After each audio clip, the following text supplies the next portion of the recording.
అవసరం, అవకాశం, అవమానం ఈ 3 జీవితంలో చాలా నేర్పిస్తాయి కదా!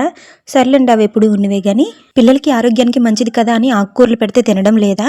మెంతాకుతో కూర వండితే పిల్లలు అస్సలు తినరు. కానీ బిర్యానీ వండితే లొట్టలేసుకొని తింటారు. దీనికోసం ముందుగా ఒక బేషన్‌లోకి 3 tablespoon oil, 1 tablespoon ghee, 1 tablespoon butter గానీ, డాల్డా గానీ వేసుకొని బిర్యానీ దినుసులు వేశాక ముందుగా కట్ చేసుకున్న వెజిటేబుల్స్ కూడా వేసి నిమిషం అయిన తర్వాత టమాటీ కూడా వేసి మగ్గిన తర్వాత కొద్దిగా గ్రీన్ పీస్ కూడా వేసుకొని ఒకసారి కలుపుకున్న తర్వాత మెంతాకు కూడా వేసుకొని బాగా వేగించుకోవాలి.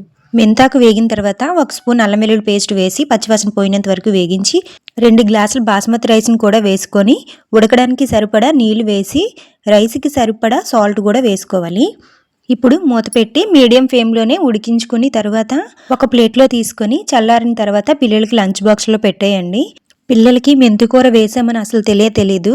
చాలా ఇష్టంగా తింటారు. చాలా టేస్టీగా ఉంటుంది. తప్పకుండా మీరు ట్రై చేయండి. ఈ వీడియో లాస్ట్ వరకు చూసినందుకు మీ అందరికీ థ్యాంక్స్ అండి. అలాగే ఒక చిన్న లైక్ అయితే చేసేయండి.